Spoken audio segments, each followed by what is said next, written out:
சாய்ராம். நம்ம சாய் குடும்பத்தில் இருக்கவங்க எல்லாருமே நம்ம சேனலை சப்ஸ்கிரைப் பண்ணிக்கோங்க. பக்கத்தில் இருக்க நோட்டிஃபிகேஷன் பெல் ஐக்கானையும் கிளிக் பண்ணிக்கோங்க. நம்ம டெய்லி அப்டேட் பண்ணுற வீடியோஸ் நீங்கள் மிஸ் பண்ணாமல் பார்க்க முடியும். ஜெய் சாய்ராம். என் அன்பு குழந்தையே, எவர் ஒருவர் தினமும் தியானம் செய்கிறாரோ அவருக்காக நான் தெய்வீக இசை சூழும் அன்பின் தோட்டத்தில் காத்திருந்து அந்த என் குழந்தையை நானே என்னோடு ஒன்றாக்கிக் கொள்வேன். ஞானம் தெய்வீக அறிவின் வாசல், தியானம் ஏகத்தின் பாதை. என் குழந்தைகளில் பலர் உதியை அருந்துகிறார்கள். ஆனால் சிலருக்கு மட்டுமே நாள்பட்ட நோய்கள், உயிருக்கு ஏற்பட்ட வியாதிகள் கூட குணமாகின்றது. நான் மூழ்கும் போது என்னை வெளியே இழுத்து விடுங்கள் பாபா. நான் உடையும் போது என் உடைந்த துகள்களை ஒருங்கிணையுங்கள் பாபா. நான் தைரியத்தை கைவிடும் போது தாங்கள் என் பலமாய் இருங்கள் பாபா. தாங்களும் தங்கள் அன்பு இல்லையெனில் நான் ஒன்றுமே இல்லையே பாபா. நீங்கள் உள்ளீர்கள், அதனால் நானும் இருக்கிறேன் என்று உன்னுடைய மனநிலை மாற வேண்டும். ஓ சாயி, தாங்கள் அவதார காலத்தில் நான் ஷீரடி மண்ணில் கல்லாகவோ புல்லாகவோ மண் துகளாகவோ பிறந்திருக்க கூடாதா என்று ஏங்குகிறேன். நான் அப்போது தங்கள் பாதங்களை முத்தமிட்டிருக்க முடியும். உங்கள் பிரசாதமாம் பாதத்துளியை என் சிரசில் தாங்கி இருக்க முடியும். அந்த புனித தலத்திற்காகவே காலமெல்லாம் ஏங்குகிறேன் பாபா. தங்கள் பாதங்களே என் புனித தலம். காலை விழித்தவுடன் ஏற்படும் உன் முதல் எண்ணம் அந்த நாள் முழுவதும் எவ்வாறு இருக்கும் என்பதை நிர்ணயிக்கின்றது. எனவே மகிழ்ச்சியான சக்தி வாய்ந்த எண்ணத்தையே நீ விழித்தெழும் போது கை கொள்வாயாக. எழுகையில் என்னை எண்ணுக. நான் உங்களை காணும் போது ஓ பாபா, நான் அப்படியே உருகி போகிறேன். ஏதோ மாயாஜாலம் நடக்கிறது. பரவசம் என்னுள் நிறைகிறது. அன்பெனும் பித்து என்னை சூழ்ந்து அரவணைத்துக் கொள்கிறது. தாங்கள் என்னுள் ஏக நிலையை உயிர்த்தெழ செய்கிறீர்கள். சோகம் என்ற தத்துவத்தை நான் தங்களிலும் தங்களில் என்னிலும் உள்ளோம் என்னும் பாவத்தை குழந்தாய் எப்போதும் நினைவு கொள். நீ ஒரு அழகான ஆத்மா. இந்த மனித உடலானது உன்னை உன் இலக்குக்கு அழைத்து செல்லும் தேர் போன்றதே. உன் உண்மை தன்மையை ஒருபோதும் மறந்து விடாதே. அந்த ஆத்மா உணர்வை, கிருஷ்ண உணர்வை, ஆம் ஆம் சாயி உணர்வை, இவையெல்லாம் ஒன்றே என்றோ. நான் பண்டரிநாத விட்டலின் அவதாரமாவேன். நானே ஏழைகளுக்கும் திக்கற்றவர்களுக்கும் கடவுளாவேன். உங்களை மண்ணில் இருந்து விண்ணுக்கு உயர்த்தவே நான் வந்துள்ளேன். நான் ஷீரடியின் சாய் பாபா. முன் எப்போதையும் விட இப்போது அதிகமான இருள் சூழ்ந்து உள்ளது என்பதை நான் அறிவேன். நீ சோதிக்கப்படுகிறாய், சவால் விடப்படுகிறாய். கரையில் இருந்து வெகு தூரத்தில் உள்ள நீர்பரப்பில் தள்ளிவிடப்படுகிறாய் என்பதெல்லாம் நான் நன்றாக அறிவேன். ஆனால் குழந்தாய், நீ தனியாக இல்லை. ஒரு நாள் கூட, ஒரு நொடி கூட. ஏனென்றால் உன் பாதை முழுவதிலும் உனக்கு துணையாக நான் கூடவே இருக்கிறேன். எங்கும் கோர புயல்கள் வீசுகின்றன. வாழ்வின் கஷ்டங்கள் பெரிதாக வளர்கின்றன. பாபா, என்னை தயவு செய்து தங்கள் வலிமையான கரங்களில் பாதுகாப்பாக ஏந்தி கொள்ளுங்கள். எனக்கு வேறு வழியும் இல்லை, வேறு காப்பரும் இல்லை தங்களை இன்றி. என் பாபா, எனக்கு நீங்கள் வேண்டும், அவசியம் வேண்டும். தீவிரமான ஆழமான பக்தருக்கு பயம் என்பதில்லையே. வழியை எண்ணியோ வாழ்க்கையை எண்ணியோ பார்வையில் தோன்றும் அனைத்தையும் மீறி அவர் என் மீது அன்பு செலுத்துகிறார்கள். என் பாதங்களை நம்புகிறார்கள். என் பக்தருக்கு தெரியும், அவர் பயப்பட தேவையில்லை, நான் இங்கேயே இருக்கிறேன் என்று. விதி என்னும் வினையால் வீழ்ந்தாலும் உன்னை பலம் கொடுத்து நான் தூக்கி விடுவேன். உங்கள் செயல் சரியாக இருந்தால் போதும். பிறர் விமர்சிப்பதை கண்டு கவலை கொள்ளாதீர்கள். இறுதியான தீர்ப்பை தருபவர் நானே. உனக்காக என்னுடைய குரல், உன்னுடைய பேராபத்துகள் உரிய நேரத்தில் என்னால் எச்சரிக்கப்பட்டு தவிர்க்கப்படும். உனது நெருக்கடியான நேரங்களில் என்னை இருக்க பற்றிக்கொள். நான் உனக்கு தேவையான வலிமையை நிச்சயமாக தருவேன். என்னுடைய நாமத்தை சொல்லிக் கொண்டே இருந்தால் பிரார்த்தனைகள் எதுவும் தேவையில்லை.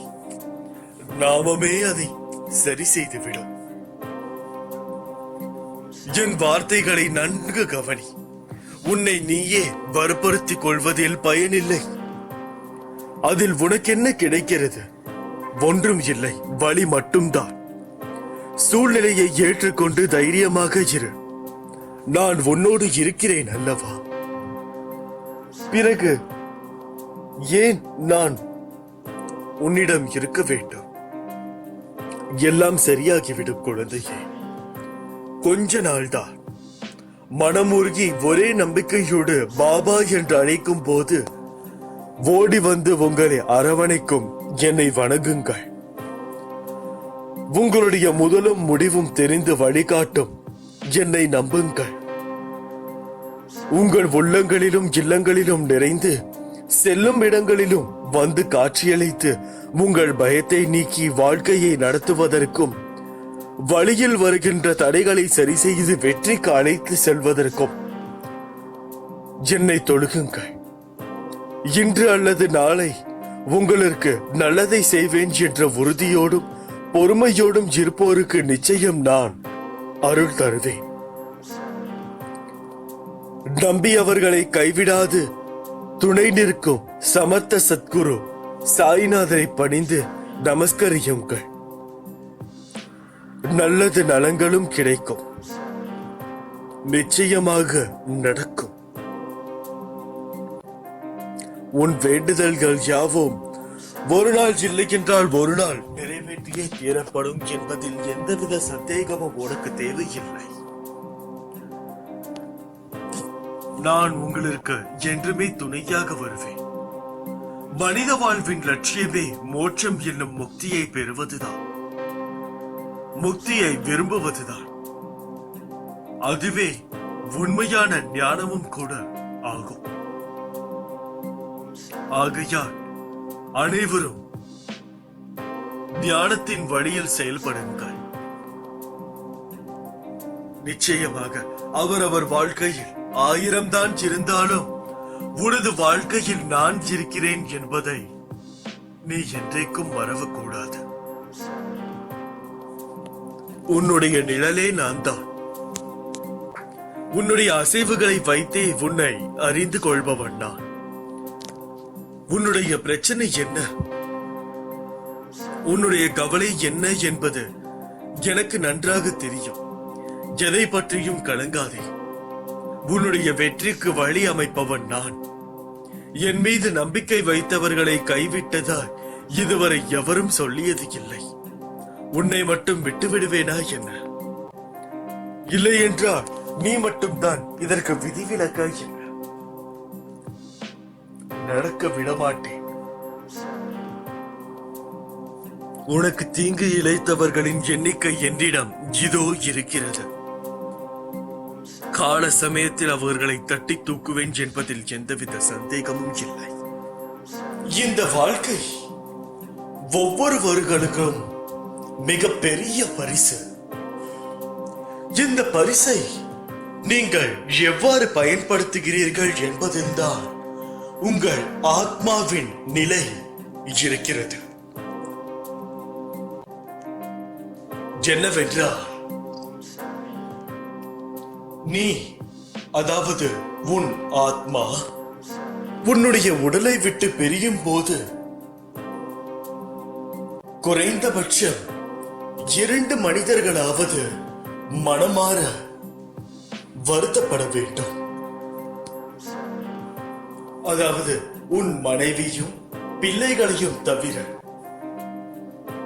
ஒரு வழியாக இவன் சென்று விட்டானே என்று பெருமூச்சு விடவே கூடாது. ஏனென்றால் அப்போதுதான் அந்த ஆத்மாவுக்கு நாம் செலுத்தும் ஒரு மரியாதை என்று கூட கூறலாம். கடவுள் கொடுத்த இந்த உடலை நீங்கள் எப்படி பயன்படுத்த வேண்டும் என்று உங்களுக்கு தெரியுமா? நீ இந்த உடலை வைத்து ஒருபோதும் பொய் கூறவே கூடாது. யாருக்கும் தீங்கு நினைக்கவே கூடாது. யார் மேலும் பொறாமைப்படவே கூடாது. அது மட்டுமில்லாமல் பேராசை அறவே ஆகாது. ஏனென்றால் இன்று பேராசையால் இழந்தவர்கள் பல பேர் உள்ளனர்கள். அந்த ஒரு வழியில் நீயும் சென்றுவிட கூடவே கூடாது. எப்பொழுதும் என்னுடைய ஆசீர்வாதம் உனக்கு கிடைக்க வேண்டும் என்ற ஒரு மனதிடம் உங்களுக்கு வேண்டும். நீ அழுதாலும் சிரித்தாலும் என்னை திட்டினாலும் உனக்கு எது நல்லதோ அதை மட்டும்தான் நான் செய்து கொண்டிருக்கிறேன். அது போலவேதான் நீயும் இருக்க வேண்டும். உன்னை சுற்றி இருப்பவர்கள் உன்னை என்ன வேண்டாலும் கூறட்டும், எவ்வளவு வேண்டுமானாலும் திட்டட்டும். ஆனாலும் நீங்கள் ஒருபோதும் அவர்களுக்கு தீயதை செய்ய வேண்டும் என்று மனதார நினைக்க கூட கூடாது. அப்படி நினைப்பவர்கள் என் பிள்ளையாக இருக்க மாட்டார்கள். எது வந்தாலும் அதை சிரித்த முகத்துடன் நீ ஏற்றுக்கொள்ள வேண்டும். அதில் தான் இருக்கிறது உன் வாழ்க்கையில் நீ ஜெயிக்க போகும் மிகப்பெரிய யுக்தி. அந்த யுக்தியை கையாள்வதற்கு எப்படி கையாள வேண்டும் என்று தெரியாமலே பல மனிதர்கள் மண்ணிற்கடியில் சென்று விட்டார்கள். நீயும் அப்படி இருக்கக்கூடாது. உன்னுடைய கர்ம வினைகள் தரும் ஒரு சில பிரச்சனைகளை நீ ஏற்றுதான் ஆக வேண்டும். அதற்காக அதுவே நிலையானது என்று நீ நம்பக்கூடாது. அது மட்டுமல்ல, எதையுமே இதுதான் நமக்கு நிரந்தரம் என்று முடிவெடுக்கவே கூடாது. ஏனென்றால் இந்த உலகத்தின் நிலையானது என்று எதுவுமே இல்லை. எதுவாக இருந்தாலும் கொஞ்ச காலம்தான். நிச்சயமாக இதுவும் கடந்து போகும். அனைவரும் இந்த உலகத்தை விட்டு ஒரு நாள் செல்பவர்கள் தான். ஏன் இந்த உடல் கூட உனக்கு சொந்தம் இல்லாததுதான். இந்த உடல் உனக்கு நிரந்தரம் இல்லை. எப்போது வேண்டுமானாலும் இந்த உடலை விட்டு உன்னுடைய ஆத்மா பிரியும், எந்த நொடியிலும். ஆகையால் இருக்கும் வரை உன் உடலையும் உன்னை சுற்றி இருப்பவர்களையும் நீ சந்தோஷமாக பார்த்து கொள்ள வேண்டும். உன் உடலை நீ பார்த்துக் கொள்ள வேண்டியது மிகவும் பெரிய விஷயம். அதை நீ மேலும் மேலும் மிக சரியாக காத்து கொள்ள வேண்டும். உன் உடம்பிற்கு எது தேவையோ அதை மட்டுமே நீ எடுத்துக்கொள்ள வேண்டும். அதை ஒருபோதும் நீ தவிக்க விடக்கூடாது. அளவுக்கு மிஞ்சினால் அமுதமும் நஞ்சு என்ற பழமொழியை யோசித்துக் கொள்ளுங்கள். நல்லதோ கெட்டதோ, சிறிதாக இருந்தாலும் சிறிதுதான், பெரிதாக இருந்தாலும் பெரிதுதான். அந்த அளவை தக்க வைத்துக் கொள்ளுங்கள். ஒவ்வொரு நொடியும், ஒவ்வொரு நிமிடமும். இங்கு இருக்கும் பல பேருக்கு பிரச்சனை எதனால் வருகிறது என்றால் தங்களுடைய உடம்பில் ஏற்படுகிற ஒரு சில பிரச்சனைகளால் மட்டும்தான். உடம்பில் ஏற்படக்கூடிய ஒரு சிறிய பாதிப்பு கூட ஒரு மனிதனுக்கு எந்த ஒரு முடிவையும் எடுக்க முடியாத அளவிற்கு அது பிரச்சனை தரக்கூடும். ஆகையால் உடலில் எந்த ஒரு பாதிப்பும் இல்லாத ஒரு மனிதனால் மட்டுமே தீர்க்கமாக யோசிக்க முடியும், தொலைநோக்கு பார்வையுடன் செயல்பட முடியும், நேர்கொண்ட பார்வையுடன் நடக்க முடியும். நன்றாக யோசித்து பாருங்கள். நீங்கள் சிறு வயது குழந்தையாக இருக்கும் பொழுது உங்களுடைய புத்தியும் மனமும் எவ்வாறு செயல்பட்டது என்று, இப்போது எவ்வாறு செயல்படுகிறது என்று யோசித்து பாருங்கள். நிச்சயமாக நீங்கள் வித்தியாசத்தை உணர்வீர்கள். நீங்கள் அன்றைக்கு ஒரு பொம்மையை வைத்து விளையாடி இருப்பீர்கள். அந்த பொம்மைக்கு உயிர் இருக்கிறது என்று நினைத்து அதற்கு தினமும் நீங்கள் உணவு கொடுப்பீர்கள். அதை நோகடிக்க மாட்டீர்கள். அதை ஒரு உயிர் உள்ள ஜீவன் போல அதை பார்த்துக் கொள்வீர்கள். அதை தினமும் உபசரிப்பது, குளிக்க வைப்பது, இவ்வாறு அந்த பொம்மைக்கு நீங்கள் அனைத்து நல்ல விஷயங்களையும் செய்வீர்கள். ஆனால் இன்று அது வெறும் ஒரு பொம்மைதானே என்று தூக்கி எறிந்து விடுகிறீர்கள். அதுபோல்தான் உங்களது உடலும். அப்பொழுது ஒரு பொம்மைக்கே உயிர் இருக்கிறது என்று அதை பார்த்து பார்த்து வைத்த நீங்கள் இப்பொழுது ஒரு பொம்மையை கண்டுக்க முடியாத அளவிற்கு இருக்கும் நீங்கள் உங்கள் உடலையா கவனித்துக் கொள்ள போகிறீர்கள்? நிச்சயமாக இல்லை. ஆகையால் உங்கள் உடலிற்கு என்ன தேவையோ அதை மட்டும் கொடுங்கள். அப்பொழுதுதான் ஒரு மனிதன் பிறவி பயனை அடைய முடியும் என்று அந்த பரமாத்மா கடவுள் கூறியிருக்கிறார். எந்த ஒரு பிரச்சனையாக இருந்தாலும் அதை நீங்கள் எவ்வாறு செயல்படுத்த வேண்டும் என்று யோசிப்ப உங்கள் உடல் மிக சரியான சூழ்நிலையில் இருக்க வேண்டும். அதற்கு நீங்கள் அதை கவனிக்க வேண்டும். நீங்கள் ஒரு பொருளை எவ்வளவுக்கு எவ்வளவு நேசித்து அதை செயல்படுத்துகிறீர்களோ அவ்வளவுக்கு அவ்வளவு அது உங்களை காப்பாற்றும். இதில் எந்தவித சந்தேகமும் இல்லை. உயிர் இல்லாத பொருட்களுக்கும் உயிர் கொடுங்கள்.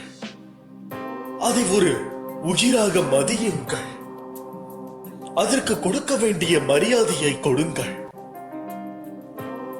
அந்த பொருள் எத்தனை வருடங்கள் ஆனாலும் உங்களுடன் நீடூடி உழைக்கும். பொருளுக்கு தகுந்த மரியாதை இல்லை என்றால் உங்கள் நிழலும் உங்களை மதிக்காது என்பது பழமொழி. ஆகையால் அதை புரிந்து செயல்படுங்கள் இன்று முதல். வாழ்க்கையில் என்றும் கடந்த பாதைகளை சற்று நீ நினைவு கொள். நீ எவ்வளவு மாறி உள்ளாய் என்பதை உணர்வாய். உனக்கு கஷ்டங்கள் எப்போதும் இருப்பதை போன்று உணர்கிறாயா? நீ வாழ்க்கையில் வெளிவேஷம் போட்டு வாழவில்லை. நீ மற்றவர்களுக்கு நல்லது நினைத்தால் அதை தப்பாய் புரிந்து கொள்கிறார்கள் என்று புலம்புகிறாய். உன் கவலையை விடு. உண்மையான அன்பு கொண்டவர்களை காண்பது அரிது. ஆனால் உன் அன்பை உதாசீனப்படுத்தியவர்களுக்கு நிச்சயம் உன் அருமையை நான் புரிய வைப்பேன். வாழ்க்கையில் உள்ள இன்பங்களையும் சோகங்களையும் தண்ணீரில் எழுது.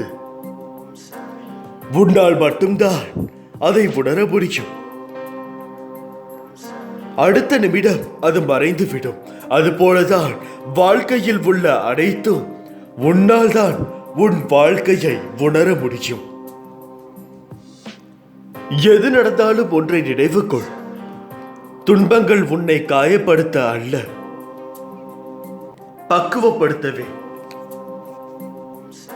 உனக்குள் நம்பிக்கை ஏற்றி வாழ்வில் நிம்மதியான அமைதி பெற்று வாழ்வதற்கு உன் வாழ்க்கையில் நீ முன்னேறி வெற்றி பெற வேண்டும். நீ நிம்மதியாய் இருக்கும் சூழலை நான் உன் கண்முன்னே காட்ட தொடங்கிவிட்டேன்.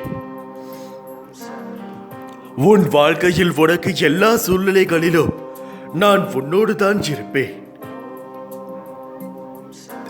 உன் வாழ்க்கையில் உனக்கான எல்லா நிகழ்வுகளும் முடிவு நான் தான் எடுப்பேன். உன்னை நிச்சயம் செம்மைப்படுத்தி உயர்த்தி வாழ வைப்பேன். நீ ஜெயமாக வளர்ந்து தழைத்து வாழை போல வாழப் போகிறாய். உனக்காக என்றும் நான் இருப்பேன் என்பதில் நீ மனதில் வைக்க வேண்டும். உன் வாழ்வில் விரைவில் அற்புதம் நிகழ்த்துவேன். எவ்வளவு வேதனை, எவ்வளவு துயரங்கள் இதில் இருந்து மீண்டு வந்திருக்கிறாய். உன்னை கைவிடுவேனா? இனி நடக்கப் போவதை பார்த்து நீ வியக்கத்தான் போகிறாய் என்று சொல்ல வேண்டும். எத்தனை நாட்கள் ஆனாலும், எவ்வளவு சோதனைகள் வந்தாலும் நீங்கள் என் வேண்டுதலுக்கு கட்டாயம் பதில் தருவீர்கள் என்று உன் மனதில் நீ தளர்ச்சி கொள்ள வேண்டும். இந்த உலகில் அத்தனை ஜீவராசிகள் எதுவும் மாயை வலையில் சிக்காமல் இருப்பதில்லை. இந்த பிரபஞ்சத்தில் நீ எதை விதைத்து அதன்படி வாழ்ந்தாலும் இந்த மாயை இடைத்தரகராக வந்து உன்னை அலைக்கழிக்கும். எந்த காலகட்டத்திலும் மாயைக்கு இயற்கை துணையாக இருக்கும். நீ நல்லது செய்து கெட்டதாக முடிவதும், கெட்டது செய்து நல்லதாக முடிவதும் மாயை சக்தியால் தான் நடக்கிறது. மாயை சக்தி பிரபஞ்சம் முழுவதும் பரவி இருக்கிறது.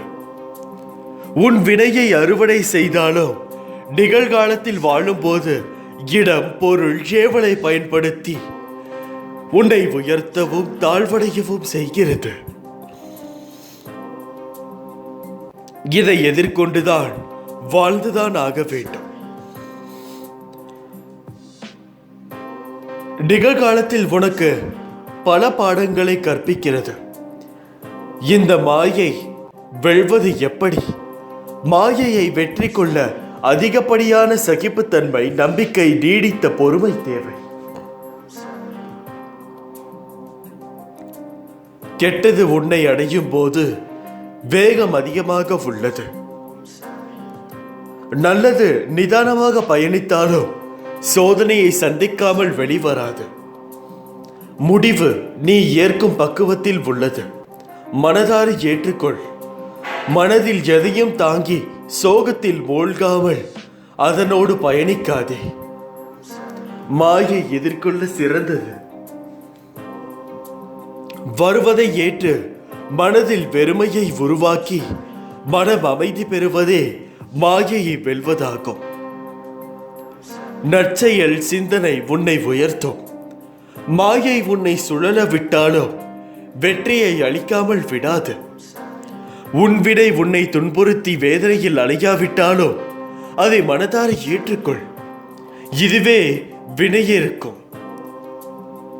இதற்காலத்தையும் எதிர்காலத்தையும் மறந்து நிகழ்காலத்தில் உண்மையாக வாழ். நீ செய்த செயலை நினைத்து அதில் தவறான செயல் இருப்பதை அறிந்து அது மீண்டும் வராமல் பார்த்துக்கொள். தவறு செய்வது இயல்பு, ஆனால் அதை மீண்டும் செய்யாமல் பார்த்துக்கொள். பிறர் உன்னால் படும் வேதனையை உனக்கு வினையாக தொடர்ந்து மாயையில் சிக்க வைக்கும். பொறுமை நிதானம் அவசியம் தேவை.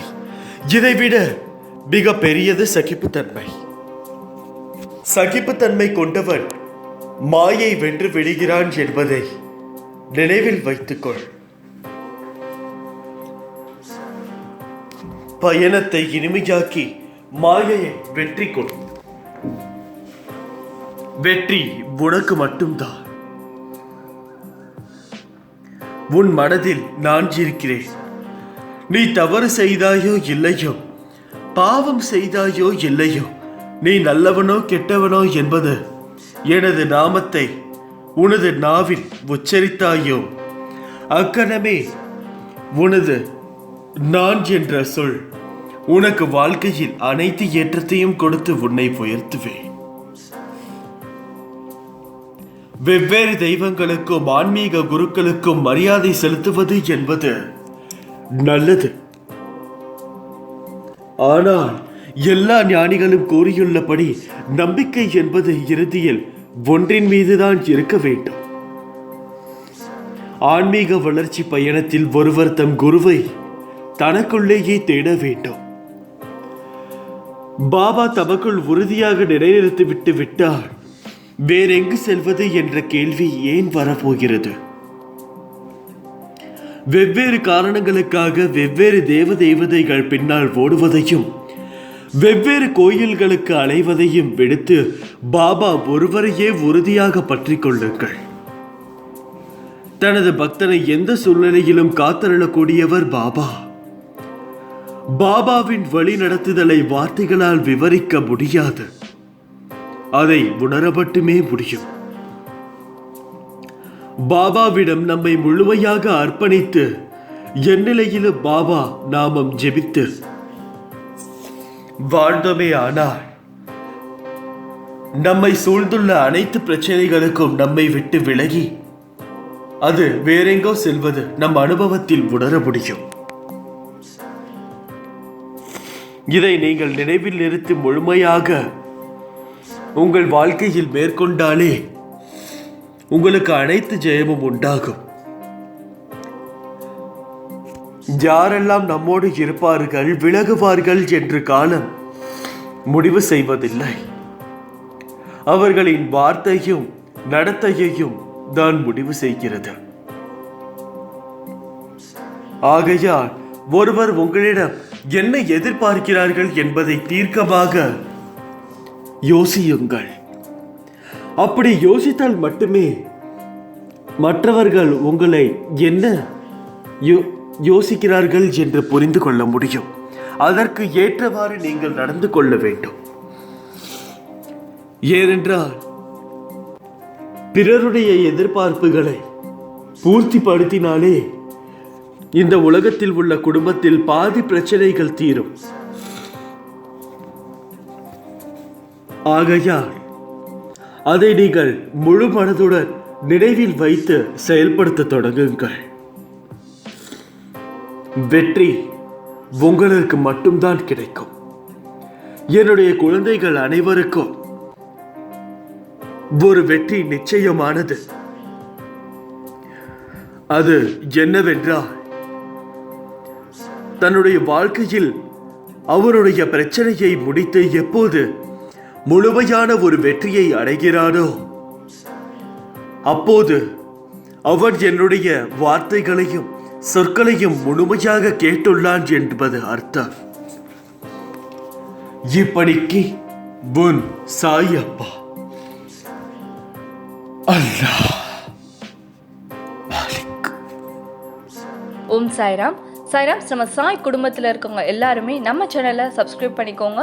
பக்கத்தில் இருக்க நோட்டிஃபிகேஷன் பெல் ஐக்கானையும் கிளிக் பண்ணிக்கோங்க. நம்ம டெய்லி அப்டேட் பண்ணுற வீடியோஸ் நீங்கள் மிஸ் பண்ணாமல் பார்க்க முடியும். ஜெய் சாய்ராம்.